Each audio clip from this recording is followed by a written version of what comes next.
Hello friends, welcome to Shubha arts.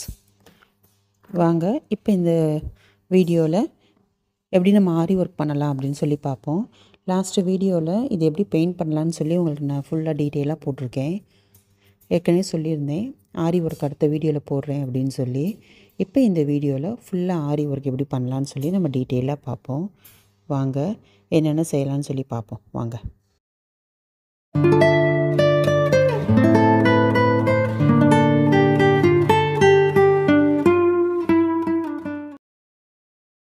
நான் ஏற்கனவே paint பண்ணி வச்சது நல்லா காஞ்சிருச்சு. ஃபுல்லாக ட்ரை ஆனதுக்கப்புறம் தான் இதுக்கு மேலே நம்ம ஆரி ஒர்க் பண்ண முடியும். இப்போ இதுக்கு நான் ரெட் கலர் கட் பீட் எடுத்திருக்கேன். ஓகேவா? ரெட் கலர் கட் பீட் எடுத்து இதுக்கு ஃபுல்லாக அவுட்லைன் கொடுக்கலாம் அப்படின்னு சொல்லி எடுத்திருக்கேன். இந்த அவுட்லைன் வந்து நம்ம யூஸ்வலாக பண்ணுற மாதிரி தான். நார்மலாக ஒவ்வொரு கட் பீடாக வச்சு நம்ம தைக்கணும். அந்த கரெக்டாக அந்த கார்னர் இருக்குது பாருங்கள், அந்த லைன் இருக்கு இல்லையா, பார்டர் லைன், அந்த பெட்டலுக்கு அதுக்கு வச்சு நம்ம வந்து அவுட்லைன் மாதிரியே நான் தைக்கிறேன்.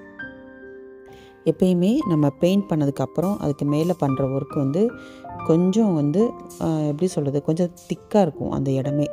அதாவது நம்ம நார்மல் துணியில் பண்ணுறதை காட்டிலும் பெயிண்ட் பண்ணதுக்கப்புறம் நம்ம பண்ணுறது, நான் ஏற்கனவே சொன்ன மாதிரி ஒரு கம்மு போட்டு அந்த இடத்த காஞ்சதுக்கப்புறம் அதுக்கு மேலே நம்ம ஒர்க் பண்ணால் நீட்டில் உள்ள நுழைய கொஞ்சம் கஷ்டமாக இருக்கும் இல்லையா, அதே மாதிரி தான் இதுவும் இருக்கும். அந்த பெயிண்ட்டோட திக்னஸ் இருக்கிறனால நம்ம இந்த ஊசி குத்தி நம்ம எடுக்கிறப்ப கொஞ்சம் வந்து கஷ்டமாக இருக்கிற மாதிரி இருக்கும். போக போக உங்களுக்கு ப்ராக்டிஸ் ஆகிடுச்சின்னா நல்லா வந்துடும். ஒன்றும் பெரிய விஷயம் இல்லை அது. அதனால தான் நல்லா ட்ரை ஆனதுக்கப்புறம் நீங்கள் பண்ணுங்கள் அப்படின்னு சொல்கிறேன். காயறதுக்கு முன்னாடி பண்ணாதீங்க, கஷ்டமாகவும் இருக்கும். இன்னொன்று வந்தோம்னா நம்ம கையில் ஃபுல்லாக நம்ம பெயிண்ட் ஒட்டிடும், பெயிண்ட் பண்ணதே வேஸ்ட்டாக போயிடும். ஸோ நல்லா காய விட்டுருங்க. மினிமம் ஒரு 2 hours நல்லா ட்ரை ஆனதுக்கப்புறம் நீங்கள் ஒர்க் பண்ணுங்கள். இந்த மாதிரி ஒவ்வொரு பீடாக வச்சு தைங்க. கரெக்டாக அந்த ஷார்ப்னஸ் எட்ஜு வர்றப்ப பாருங்கள் என்ன பண்ணுறேன்னு, ஒரு பீடு வச்சு தைச்சிட்டு அந்த எட்ஜு முடிஞ்சதுக்கப்புறம் குட்டியாக கீழே வந்து ஒரு ஸ்டிச் போடணும். அதாவது வெறும் நீடில் மட்டும், அதாவது அந்த த்ரெட்டு மட்டும் வச்சு குட்டியாக அந்த ரிவர்ஸில் பின்னாடி ஒரு செயின் போட்டதுக்கப்புறம் அடுத்த பீடை லோட் பண்ணுங்கள் கீழே வர்றதை. அப்படி பண்ணுறப்ப தான் ஒரு பீடோட இன்னொரு பீடு வந்து ஒட்டாமல் நமக்கு அந்த ஷார்ப்னஸ் கிடைக்கும். நீங்கள் இந்த சின்ன ஸ்டிச் போடாமல் திருப்பி இன்னொரு பீடு வச்சிங்கன்னா ரெண்டு பக்கமும் தனியாக நிற்கிற மாதிரி இருக்கும். இந்த ஷார்ப்னஸ் நமக்கு வராது. அதனால தான் நான் அதை மெதுவாக உங்களுக்கு காட்டினேன். இப்போ யூஸ்வலாக பண்ணுற மாதிரி ஒவ்வொரு பீடாக வச்சு நான் தைச்சிட்ருக்கேன். அதனால தான் இதை கொஞ்சம் ஃபாஸ்ட்டாக நான் காட்டுறேன்.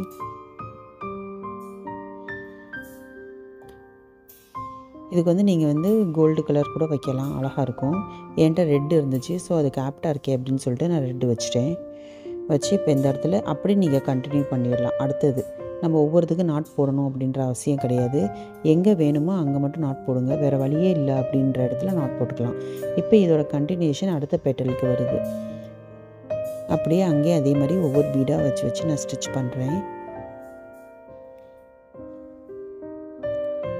அவ்வளோதான். ஆரி பற்றி தெரியாதவங்க, ஆரியே எனக்கு சுத்தமாக தெரியாது அப்படின்னு நினைக்கிறவங்க என்னோடய பழைய வீடியோஸ்லாம் பாருங்கள். 1 month ஆரி எப்படி கற்றுக்கலாம் அப்படின்னு சொல்லி டீட்டெயிலாக வீடியோஸ் போட்டிருக்கேன். நீங்கள் அதை பார்த்தாலே போதும், இந்த ஸ்டிச்சஸ் எல்லாமே அதில் வந்துடும். ஓகேவா?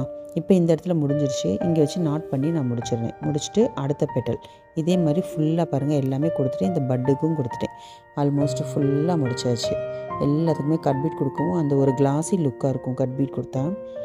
இப்போ இந்த லீஃபுக்கு வந்து க்ரீன் கலரில் வந்து சுகர் பீட் எடுத்து வச்சுருக்கேன். ஓகேவா? இதுக்கு வந்து கட் பீட் கொடுக்கல, நல்ல க்ரீனில் என்கிட்ட சுகர் பீட் இருக்குது. இதை வச்சு நார்மலாக நம்ம 2 பீடாக வச்சு தப்போம் இல்லையா, அதே மாதிரி 2 பீடாக வச்சு அவுட்லைன் கொடுக்க போகிறேன். பொறுமையாக பண்ணி பாருங்கள். பெயிண்டிங் ஒர்க் பண்ணிவிட்டு அதுக்கு மேலே இந்த மாதிரி ஒரு ஸ்பெஷலாக ஆரி ஒர்க்கோ இல்லை ஒரு சீக்வன்ஸ் ஒர்க்கோ நம்ம பண்ணுறப்ப ரொம்ப அழகாக இருக்கும். அது ஒர்க்குமே பார்த்தோம்னா நமக்கு வந்து ரொம்ப கஷ்டப்பட வேண்டிய அவசியமே இல்லை, சிம்பிளாகவும் முடிச்சிடலாம். இன்னொன்று பட்ஜெட் வைஸ் பார்த்தோம்னா ரொம்ப அஃபோர்டபுள் ப்ரைஸ்லேயே இதை நம்ம முடிச்சிடலாம். நிறைய பேர் வந்து ஒர்க்கு பண்ணிக்கணும்னு ஆசையாக இருக்கும், ஆனால் ரொம்ப காஸ்ட்லி ஆயிருமோன்னு பயப்படுவாங்க. அதே மாதிரி நம்மகிட்ட ஆர்டர்ஸ் கொடுக்குறவங்களும் அந்த மாதிரி கேட்பாங்க, எனக்கு வந்து கம்மியான ரேட்டில் அழகாக பண்ணித்தாங்க அப்படின்னு சொல்லி நிறைய பேர் கேட்பாங்க. அவங்களுக்கு நீங்கள் இந்த மாதிரி பெயிண்டிங் ஒர்க் பண்ணிவிட்டு இதுக்கு மேலே ஆரி ஒர்க் பண்ணவான்னு சொல்லி கேளுங்க.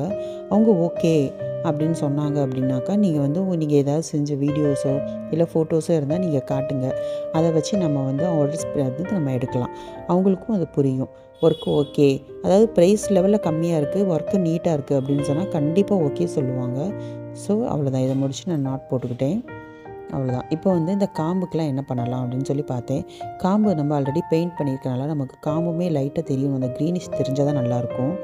ஆனால் இப்போ இதெல்லாமே நம்ம ஒர்க் பண்ணிட்டோம். இந்த காம்பை மட்டுமே ப்ளைனாக விட முடியாது இல்லையா? அதனால் இந்த காம்புக்குமே ஒரு கோல்டு கலரில் கட் பீட் இருக்குது, அதாவது டல் கோல்டில் இருக்குது. அதை வச்சு நான் காம்புக்கு கொடுக்கலாம் அப்படின்னு சொல்லி எடுத்திருக்கேன். அப்போ கொடுக்குறப்ப என்ன பண்ணணும் அப்படின்னா, நமக்கு இந்த க்ரீனோட அந்த லைன்ஸும் தெரியணும். இதை பாருங்கள், கட் பீட் கொஞ்சம் மைல்டான ஒரு கோல்டாக இருக்கும், டல் கோல்டு. இது நல்லா ஒரு கிளாஸியாக அந்த கண்ணாடி மாதிரி இருக்கும். நல்லா அந்த உள்ளேருந்து எடுத்துக்கோங்க. நம்ம த்ரெட்டு எடுக்கிறப்ப தனியாக தெரியக்கூடாது, கண்டினியூட்டி அப்படியே இருக்கணும். ஸோ அந்த உள்ளேருந்து நம்ம குத்துறது கரெக்டாக நடுவில் அந்த க்ரீன் எங்கே பாருங்கள், அந்த இடத்துல இருந்து காம்பு முடிகிற இடத்துல கரெக்டாக அங்கேருந்து எடுத்துகிட்டு ஒவ்வொரு பீடாக வச்சு ரைட் சைடில் ஒரு கார்னர் மாதிரி லெஃப்ட் ஒரு லைட்டாக க்ரீன் தெரியட்டும். அதான் அந்த லைனுக்கு மேலேயே வச்சு தைக்காதீங்க.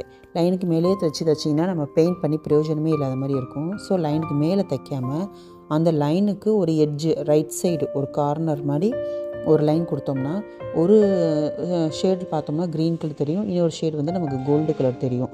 அந்த மாதிரி தெரிகிறப்ப ரெண்டு ஒர்க்குமே அழகாக தெரியும். அந்த மாதிரி வச்சு தைங்க. புரியுதா? பாருங்கள், அந்த க்ரீனும் தெரியுது இல்லையா? நல்ல வீடியோ கொஞ்சம் ஜூம் பண்ணி வச்சு கூட பாருங்கள், உங்களுக்கு புரியும். இந்த மாதிரி ஒன்று ஒன்றா வச்சு நம்ம தைச்சிடணும். அவ்வளோதான், ஈஸியான ஒர்க்கு தான்.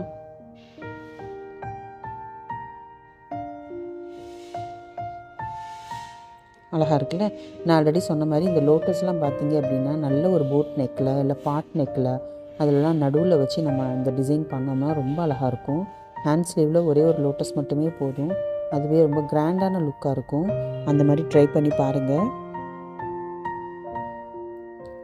அவ்வளோதான், இந்த மாதிரி ஒவ்வொரு பீடாக வச்சு நீங்கள் ஸ்டிச் பண்ணிக்கோங்க.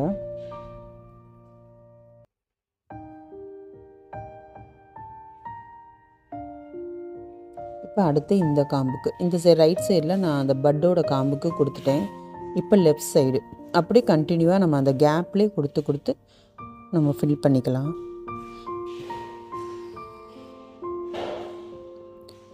அவ்வளோதான், இதை முடிச்சுட்டு நம்ம நாட் போட்டு வச்சுக்கோங்க. ரொம்ப ஒட்டி நாட் போடாதீங்க, கொஞ்சம் கேப் இருந்தாலும் பரவாயில்ல, அழகாக தான் இருக்கும். பாருங்கள் எவ்வளோ அழகாக தெரியுது பார்த்தீங்களா? சிம்பிளான ஒர்க்கு தான், ரொம்ப நீட்டாக இருக்கும். இப்போ இது ஆல்மோஸ்ட் எல்லாம் முடிச்சாச்சு. இந்த நடு காம்பு இருக்கு இல்லையா, இந்த இடத்துல மட்டும் நான் அதாவது இப்போ பாருங்கள், நான் பெல் பிராண்டில் நம்பர் 7 நீடில் நம்பர் 7 இது. இந்த நீடில் நான் எடுத்திருக்கேன். இது எதுக்காக எடுத்திருக்கேன் அப்படின்னா, இந்த நீடில் பாருங்கள் ஒல்லியாகவும் இருக்கும், அந்த ஐ பார்ட் கொஞ்சம் ஒல்லியாக இருக்கும். இப்போ இந்த சீக்வன்ஸ் இருக்கு இல்லையா, இதில் பாருங்கள் 2x2 2x2 இல்லை 4x4 8 ஸ்டாண்ட்ஸ் நான் எடுத்திருக்கேன். இப்போ இந்த குட்டி சீக்வன்ஸ் எடுத்திருக்கேன். இந்த குட்டி சீக்வன்ஸ் எதுக்கு எடுத்திருக்கேன்னா, இந்த சீக்வன்ஸ் வச்சு இந்த நடுவில் லாங் ஃப்ரெஞ்ச் நாட் பண்ணலான்னு சொல்லியிருக்கேன். நடுவில் அந்த தாமரையில் நடுவில் அந்த லீஃப் மாதிரி வரும் இல்லையா, குட்டி குட்டியாக, அந்த இது பண்ணுறதுக்கு தான் இந்த இதை நான் ட்ரை பண்ண போகிறேன். பாருங்கள், நடுவில் வச்சு எடுத்துகிட்டு லாங் ஃப்ரெஞ்ச் நாட் தான் பண்ண போகிறேன்.